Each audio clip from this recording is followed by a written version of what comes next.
Friends, आपका अपने YouTube channel commerce गुरु में स्वागत है। आज मैं झारखंड शैक्षिक अनुसंधान एवं प्रशिक्षण परिषद रांची के द्वारा जारी किए गए द्वितीय सावधिक परीक्षा के मॉडल सेट 1 जो कि अकाउंटेंसी विषय का है, उसके हल को लेकर के मैं आया हूं, जो क्लास 11 से रिलेटेड है। तो इस वीडियो में मैं इस मॉडल सेट को हल करूंगा, इसके सॉल्यूशन को आपको बताऊंगा, जिससे कि आप आसानी से अपने परीक्षा में प्रश्नों के उत्तर को दे सकें और 100% नंबर प्राप्त कर सकें। तो देखिए, प्रश्नों को देखने से पहले कुछ सामान्य निर्देश यहाँ पर दिया हुआ है, जिसको हम लोग देख लेंगे, पढ़ लेंगे। आप अपने अनुसार इसको समझ लीजिएगा कि किस प्रश्न में से कितने किस खंड में से कितने उत्तर देने हैं, कितने प्रश्नों के। तो इसको आप समझ के फिर उसके अनुसार आप इसके उत्तर दे सकते हैं। ठीक है, तो हम लोग फर्स्ट सेक्शन में आते हैं। अति लघु उत्तरीय प्रश्न है, जो very short answer type question है। उसमें देखिए, फर्स्ट क्वेश्चन है, ह्रास का क्या अर्थ है? What is the meaning of depreciation? तो ह्रास के लिए मैंने 5-7 वीडियो पहले भी बना करके आपको पोस्ट किया था। अगर आपने उस वीडियो को देखा है तो ये मॉडल सेट आपके लिए बहुत ही आसान होने वाला है। ठीक है, अभी तक यदि आपने उस वीडियो को नहीं देखा है तो उस लिंक को मैं डिस्क्रिप्शन बॉक्स में डाल दिया हूँ, जिसको आप आसानी से देख सकते हैं। तो आइए चलते देखते हैं ह्रास का क्या अर्थ है। तो देखिए, यहाँ पर ह्रास का अर्थ, मीनिंग ऑफ डिप्रिसिएशन, किसी संपत्ति के मूल्य में किसी भी कारण से होने वाली स्नेह स्थायी कमी को ह्रास कहते हैं। ठीक है, तो कोई भी स्थायी संपत्ति जिसमें धीरे धीरे स्थायी कमी होती है, उसको हम लोग ह्रास कहते हैं। ठीक है, सेकंड क्वेश्चन है, ह्रास की क्रमागत विधि के 2 गुणों को लिखे। Right 2 merits of diminishing methods of depreciation. तो आइए इसके 2 गुण को देखते हैं। तो इसका उत्तर हम लोग देख लेते हैं। ह्रास जो है, ह्रास तथा मरम्मत का लाभ हानि खाते पर प्रतिवर्ष समान भार पड़ता है।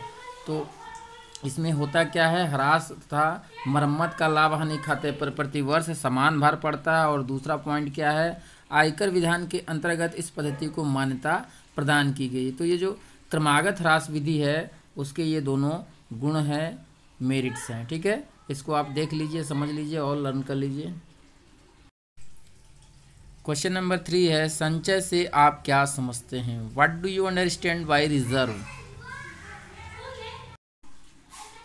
तो तीसरे प्रश्न का उत्तर है, संचय का आशय संस्था के लाभ में से भविष्य की ज्ञात या अज्ञात हानियों के लिए किया गया आयोजन है, इसलिए यह लाभ का विनियोजन है।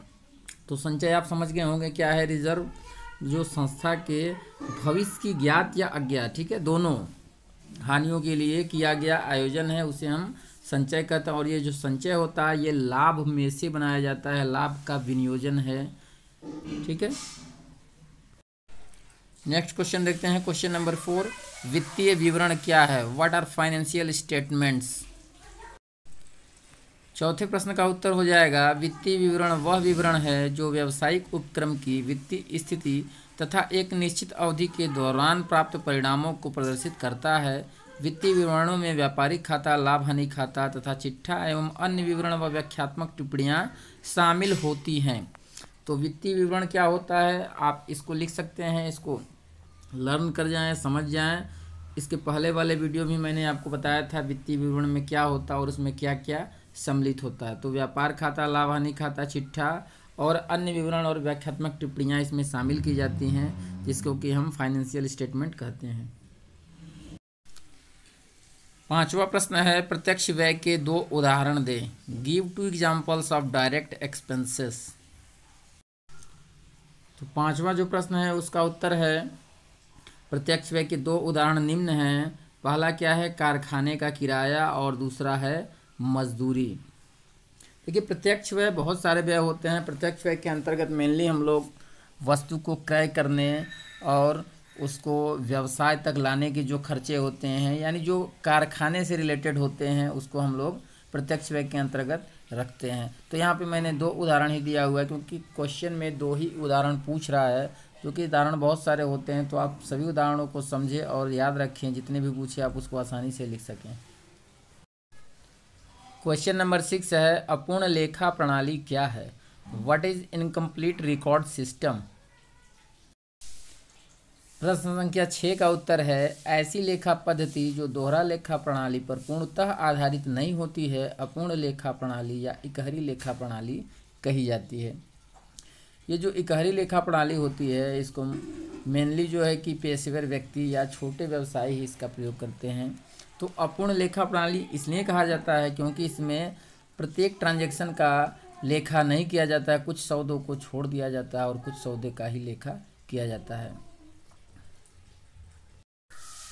क्वेश्चन नंबर 7 है सॉफ्टवेयर से आप क्या समझते हैं? What do you understand by software? Question number 7 का उत्तर हो जाएगा कंप्यूटर से कोई भी कार्य करवाने से पहले कंप्यूटर को उचित भाषा में लिखे हुए क्रमबद्ध निर्देश दिए जाते हैं। निर्देश के एक सेट को प्रोग्राम कहा जाता है और प्रोग्रामों के एक सेट को सॉफ्टवेयर कहा जाता है।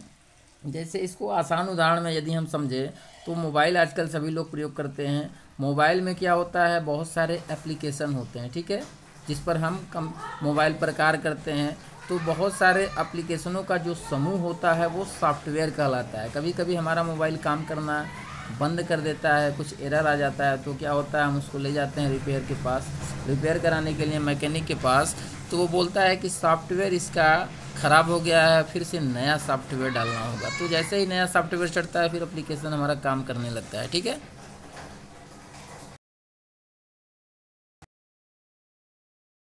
लघु उत्तरीय प्रश्न, short answer type question. Question number 8 देखते हैं। एक फर्म ने 1,75,000 रुपये में एक मशीन 1 जनवरी 2018 को खरीदी एवं उसकी स्थापना पर 25,000 रुपये व्यय किया। उसका अनुमानित जीवन काल 5 वर्ष का था। अवधि के अंत में 10,000 का अवशिष्ट मूल्य का अनुमान लगाया गया। वार्षिक ह्रास की रकम एवं ह्रास की दर की गणना करें।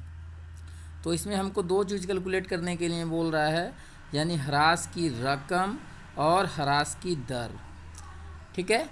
डिप्रिसिएशन और रेट ऑफ डिप्रिसिएशन, दो चीज़ हमको कैलकुलेट करना है। तो आइए इसको कैलकुलेशन करते हैं। तो यहाँ पर देखिए मैंने क्वेश्चन को सॉर्ट आउट किया हुआ है कि 1 जनवरी 2018 को मशीन का क्रय हुआ 1,75,000, स्थापना व्यय 25,000, अनुमानित जीवन काल 5 वर्ष, अवशिष्ट मूल्य 10,000, वार्षिक ह्रास की रकम और ह्रास की दर, ये दो चीज़ें आपको बतानी है। तो आइए इसका सॉल्यूशन देखते हैं। इसका सॉल्यूशन क्या होगा?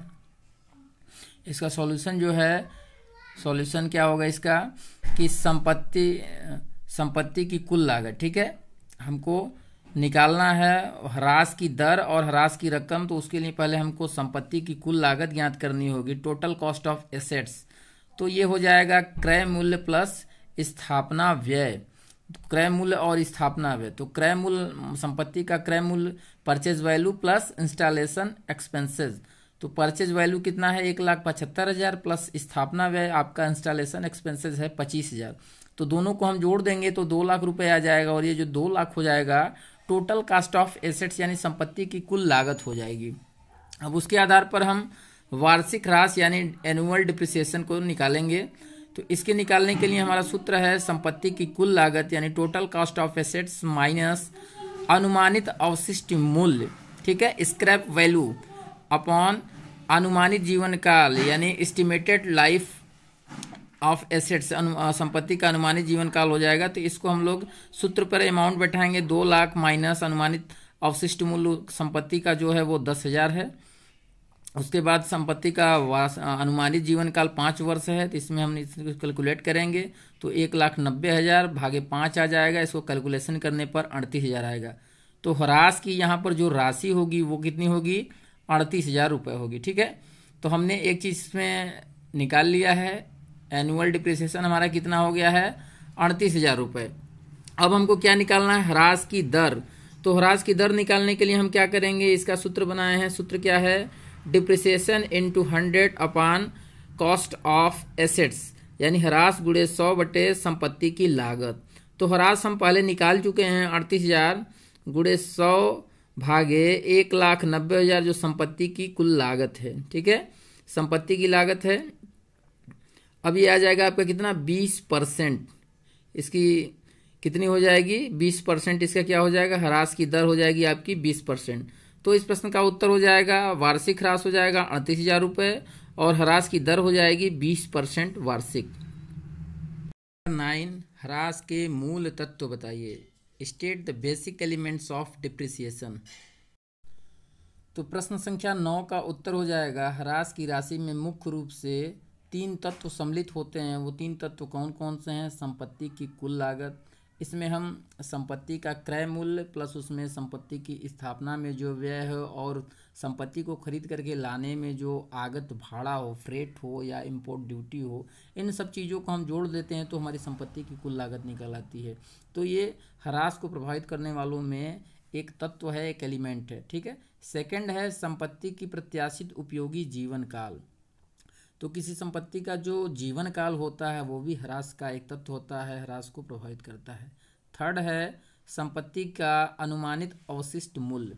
संपत्ति का अनुमानित अवशिष्ट मूल्य या स्क्रैप वैल्यू, ये वो वैल्यू होता है जो संपत्ति को उपयोग करने के बाद उसको बेचने पर कुछ आपको पैसे मिल जाते हैं, उसको हम लोग अवशिष्ट मूल्य कहते हैं। ठीक है। तो इस प्रश्न के ये 3 तत्व हैं 9वां प्रश्न का। इसको आप नोट कर लेंगे, इसका स्क्रीनशॉट लेके नोट्स बना लीजिए और इसको पढ़ लीजिए। प्रश्न संख्या 10, संचय के 3 महत्व बताइए। State the 3 importance of reserve. 10वें प्रश्न का उत्तर है, संचय के 3 महत्व निम्नवत हैं। वो 3 महत्व कौन कौन से हैं? व्यवसाय की कार्यशील पूंजी को बढ़ाने के लिए संचय किया जाता है। आर्थिक स्थिति को सुदृढ़ बनाए रखने के लिए भी संचय करना आवश्यक है। और संस्था को आकस्मिक संकटों से बचाने के लिए, एकाएक कोई संकट आपके ऊपर आ जाए तो उसके लिए हम क्या करते हैं? रिजर्व रखते हैं। प्रश्न संख्या 11, निम्नलिखित सूचनाओं से अंतिम रहतिया एवं बेचे गए माल की लागत की गणना करें। For the following information calculate closing stock and cost of goods sold. तो प्रारंभिक रहतिया यहाँ पर देखिए 10,000 दिया हुआ है, विक्रय जो है 40,000, आंतरिक गाड़ी भाड़ा 2500, विक्रय वापसी 3,000, सकल लाभ 1,500, क्रय 15,000 है, सॉरी सकल लाभ 15,000 है, क्रय 10,000 है, क्रय वापसी 2,000 और मजदूरी 12,500। तो आइए इसके कैलकुलेशन को देखते हैं। देखिए यहाँ पे मैंने प्रश्न को सॉर्ट आउट कर लिया है। तो यहाँ पर देख लीजिए एक बार प्रश्न को आप दोबारा और इसका स्क्रीनशॉट ले लीजिए और अभी हम लोग इसको हल करेंगे। ठीक है। तो यहाँ पर देखिए उत्तर 11 दिया हुआ है, बेचे गए माल की लागत। हमको निकालना क्या है? बेचे गए माल की लागत और अंतिम रहतिया, हमको ये 2 चीज़ कैलकुलेट करने हैं। तो सबसे पहले हम लोग देख लेते हैं बेचे गए माल की लागत। बेचे गए माल की लागत कैसे निकालेंगे हम लोग? तो इसका देखिए सूत्र क्या बन रहा है कि शुद्ध विक्रय माइनस सकल लाभ। ठीक है। बेचे गए माल की लागत बराबर शुद्ध विक्रय माइनस सकल लाभ। अब शुद्ध विक्रय में होता क्या है? नेट सेल्स में, नेट सेल में क्या क्या आता है? इसमें आपका आएगा नेट सेल में आ जाएगा सेल माइनस, अब हो जाएगा सेल रिटर्न। ठीक है। विक्रय प्लस विक्रय वापसी। शुद्ध विक्रय में क्या होगा? विक्रय माइनस विक्रय वापसी। तो इसमें शुद्ध विक्रय दिया है आपका 40,000 और दिया है विक्रय वापसी 3,000 रुपये। तो इसको घटाने के बाद जो अमाउंट आएगा शुद्ध विक्रय वो आएगा 37,000। ठीक है। और सकल लाभ क्वेश्चन में दिया हुआ है 15,000 रुपये। तो इसको इसमें से माइनस करेंगे तो जो हमारा आंसर आ जाएगा बेचे गए माल की लागत वो आ जाएगी 22,000 रुपये। तो 22,000 रुपये आ जाएगा बेचे गए माल की लागत। मैंने पहले बेचे गए माल की लागत इसलिए निकाला है क्योंकि इसी के आधार पर फिर हमको अंतिम रहतिया निकालना पड़ेगा। तो आप भी इसी अनुसार निकालिए, इसका स्क्रीनशॉट लीजिए और नोट तैयार करिए और उसको पढ़ाई करें आसानी से। ठीक है। अब देखते हैं अंतिम रहतिया। अंतिम रहतिया हम कैसे कैलकुलेट करेंगे इसको भी देख लेते हैं। अब देखिए अंतिम रहतिया बराबर क्या क्या दिया हुआ है? प्रारंभिक रहतिया, ठीक है, प्रारंभिक रहतिया प्लस शुद्ध क्रय प्लस प्रत्यक्ष व्यय माइनस बेचे गए माल की लागत। अब यहाँ 2-3 चीज़ और ध्यान दीजिएगा आप लोग कि शुद्ध क्रय, शुद्ध क्रय में क्या होगा आपका? यानी नेट परचेज क्या हो जाएगा? Purchase minus purchase return. ठीक है। नेट परचेज क्या हो जाएगा? Purchase minus purchase return. तो आपका परचेज जो है वो 10,000 का है और परचेज रिटर्न आपका 2,000 का है। ठीक है। तो यानी जो आपका 8,000 रुपये है, 8,000 ये आपका नेट परचेज है। तो हमने यहाँ पर देखिए लिखा हुआ है, जब इसको आप आंसर के रूप में लिखेंगे अमाउंट के रूप में, तो प्रारंभिक रहतिया आपका 10,000 हो जाएगा, शुद्ध क्रय आपका 8,000 होगा। यानी हमने यहाँ इसको ब्रैकेट में दिखा दिया ताकि आप इसको आसानी से समझ सकें। 10,000 माइनस 2,000 बराबर 8,000 प्लस।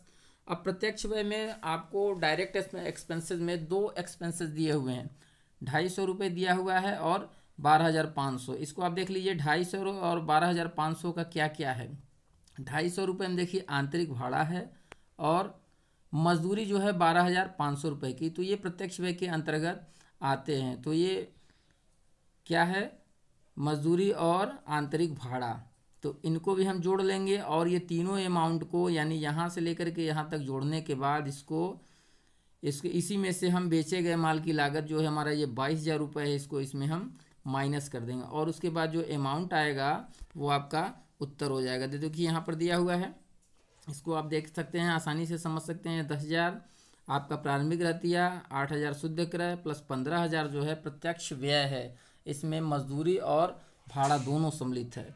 अब इसको जब कैलकुलेट करेंगे तो आ जाएगा 33,000 माइनस 22,000 बराबर 11,000। तो जो आपका आंसर आ जाएगा अंतिम रहतिया वो है 11,000, 11,000 रुपीज़। तो इस प्रश्न का उत्तर आप समझ चुके होंगे मेरे समझ से आसानी से। तो अंतिम रहतिया जो आपका है वो अंतिम रहतिया कितना है 11,000 और आपका जो बेचे गए माल की लागत है वो आपके माल की लागत है 22,000। ठीक है, तो इसको आप ऐसे ही एग्जाम में कैलकुलेट करके आसानी से बना सकते हैं। आप इसका स्क्रीनशॉट ले लें और इसको हल करने का प्रयास करें। क्वेश्चन नंबर 13 है, मोहन जो अपनी पुस्तकों को इकहरी लेखा प्रणाली के आधार पर तैयार करते हैं, आपको यह बता रहे हैं कि 31 मार्च 2019 को एवं 1 अप्रैल 2018 को उनकी पूंजी क्रमशः 1,75,000 एवं 1,90,000 थी। वह आगे आपको यह सूचित करते हैं कि वर्ष के दौरान उन्होंने व्यक्तिगत कार्यों के लिए 70,000 रुपये आहरित किए। उन्होंने 20,000 के अपने विनियोग को 5% प्रीमियम पर बेच दिया तथा प्राप्त रकम को व्यवसाय में लगा दिया। आप लाभ अथवा हानि का विवरण तैयार कीजिए।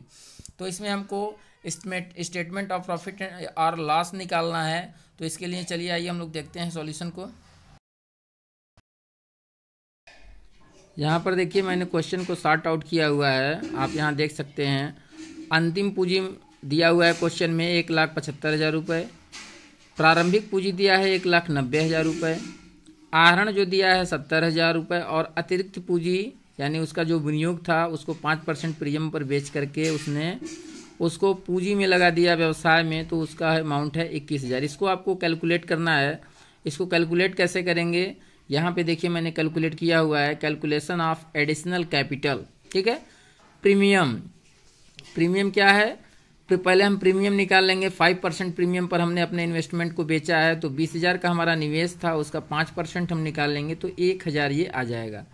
अब एडिशनल कैपिटल बराबर हो जाएगा कैपिटल प्लस प्रीमियम। तो कैपिटल यानी जो हमने विनियोग किया था वो 20,000 प्लस 1,000 यानी हो जाएगा कितना 21,000 रुपये। ये आपका अमाउंट जो हो जाएगा वो एडिशनल कैपिटल हो जाएगा। ठीक है, तो ये आपको कैलकुलेशन करना है, इसको कैलकुलेट कर लेंगे। उसके बाद हम लोग अब क्वेश्चन की तरफ चलते हैं।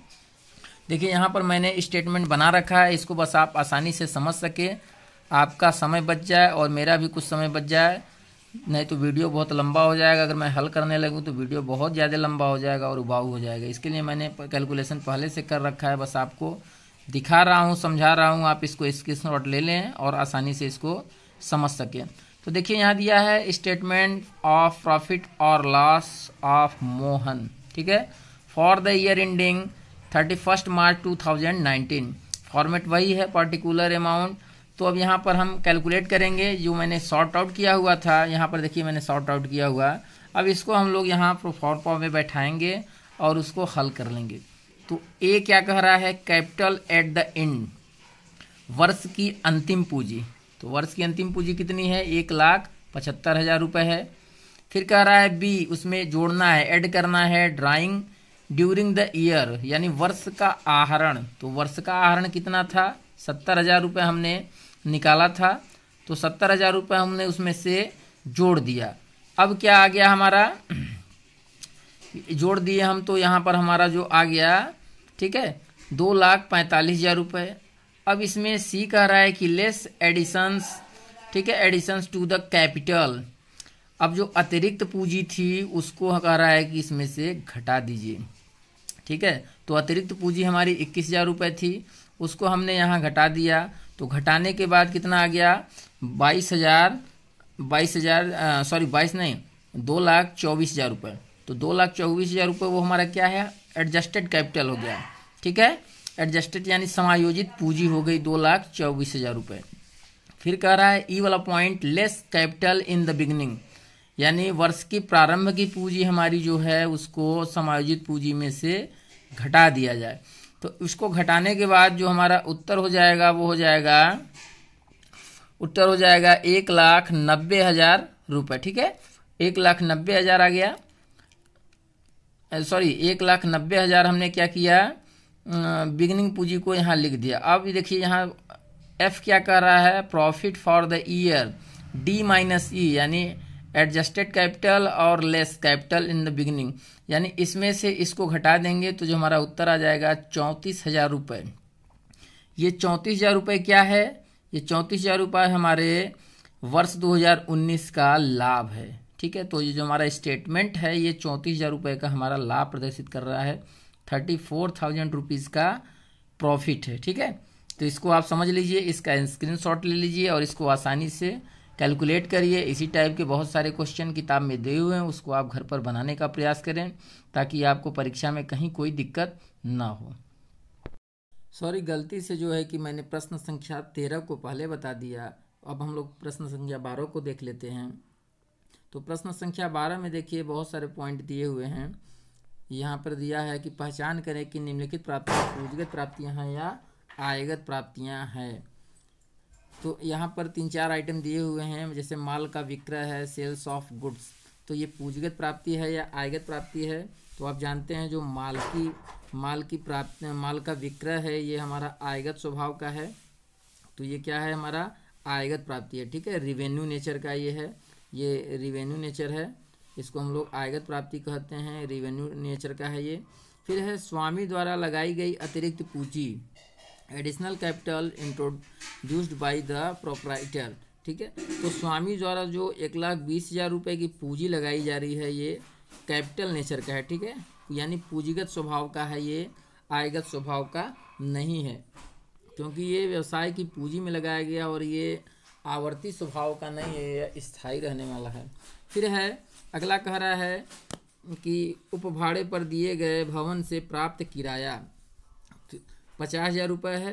तो ये जो 50,000 रुपये है ये भी हम इसको यहाँ पर रिवेन्यू नेचर के अंतर्गत ही रखेंगे, यानी आयगत प्राप्तियाँ हैं, ये आयगत प्राप्ति है 50,000 रुपये।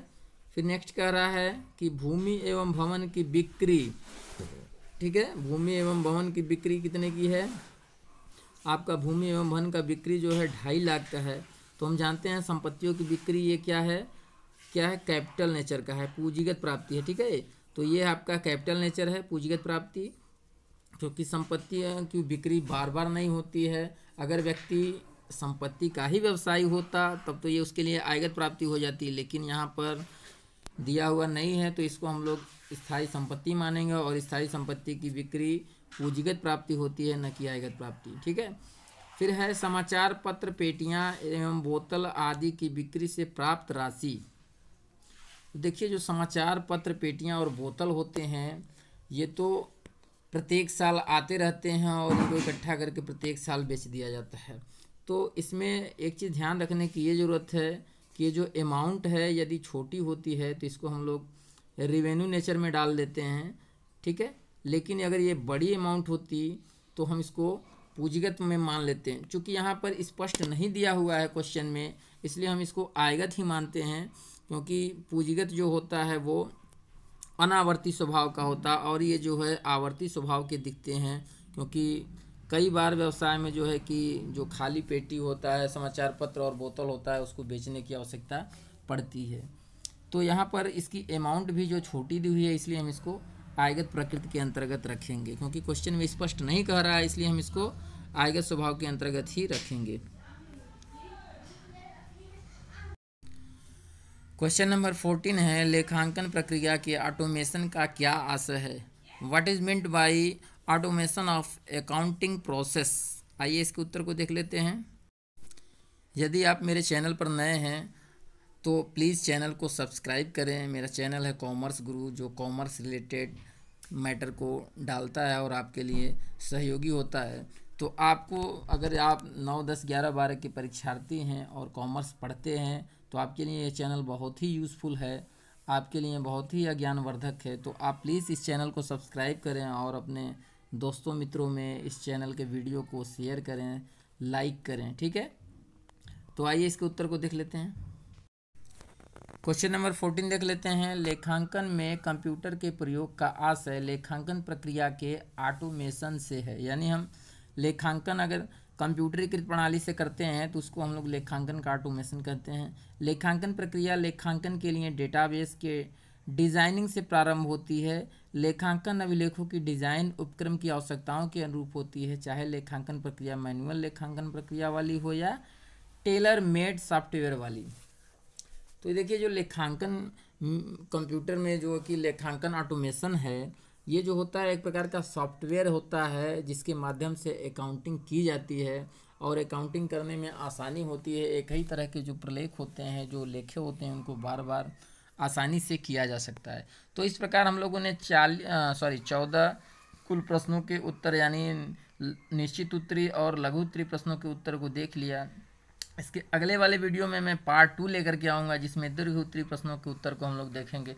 चूँकि ये वीडियो बहुत लंबा हो जाता है और अपलोड करने में समस्या होती है, इसलिए मैंने वीडियो को 2 पार्ट में बनाया है। आप सेकंड पार्ट को भी ज़रूर देखिएगा।